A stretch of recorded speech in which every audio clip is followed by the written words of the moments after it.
Menachem, dear friends. It's such a humbling opportunity to get to share a bit of my heart with you. And I want to thank Rebbe Yaakov Klein and the Lost Princess Initiative for reminding us every day about the Lost Princess. Thank you so much. So, how do you define depth of Torah? What I mean is, we've all had, similar experiences. Somebody might come to you and say, wow, I just learned the deepest thing in the world. I just learned the most amazing Zohar, the most amazing Gemara. So, what is it about what they learned that means so much to them and maybe not so much to you? How do you measure depth of Torah? Is it based on intellectual complexity? Or maybe they got something intellectual that I didn't appreciate enough, and then therefore I couldn't really appreciate it as much as they did. Is it dependent on how esoteric the concepts are? So Rav Tzadok says something that I really relate to, and he says that the depth of your experience is completely defined by how much it touches you in your heart. How deep is the Torah that you learn? Well, how deep is your experience? The depth of the Torah that you learn is completely dependent on the depth of your experience of it.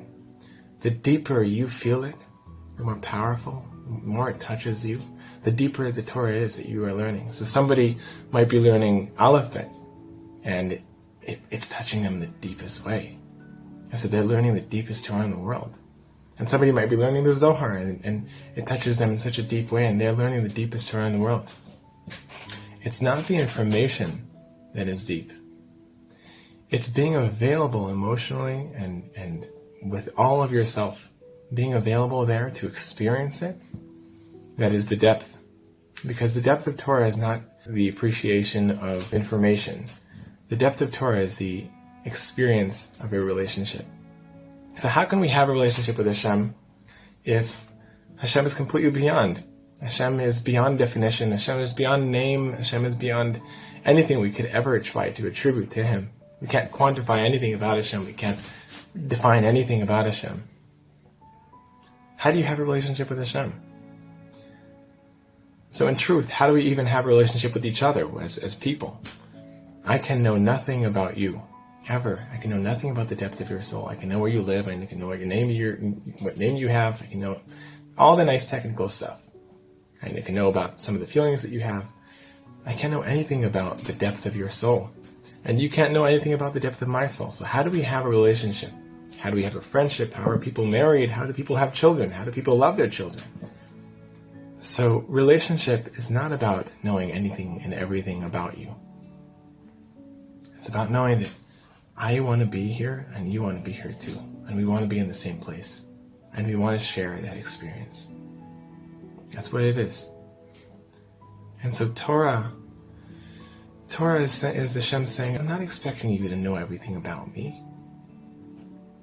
I just want you to know that I want so much to have a relationship with you. I want so much to have a relationship with you. And guess what? You know where I want to have a relationship with you? I want to have a relationship with you in your favorite places. And so that your favorite pieces of Torah are where Hashem is winking at you and knocking in on the doors of your heart and saying, pull on that string, follow the string.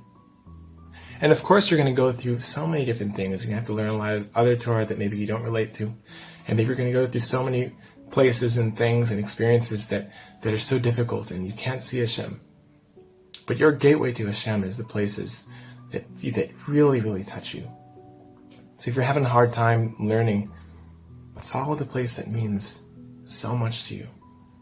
And this is what the Meor Einayim says. He says that the Kedushas Levi, the Torah is the Eitzah. The Torah is the ultimate advice. And if you're having a hard time following the Torah, start with your favorite Torah. Start with the thing that touches you the most. It could be a story. It could be Aleph Bet. It could be anything. Start with that. Because Hashem, so to speak, plans Himself exactly where you want to plan yourself. Hashem's favorite hangout spot is your favorite hangout spot. It's the same place. Hashem's not expecting you to pack your bag and say, okay, leave that stuff behind. Go do the hard stuff. I'm there. The other Torah that you connected to was Kiddie Torah. It's time to graduate. course there's so much to learn. Of course there's so much to grow. Of course, a lot of the Torah that we're going to learn is going to be stuff that we don't necessarily connect to begin with.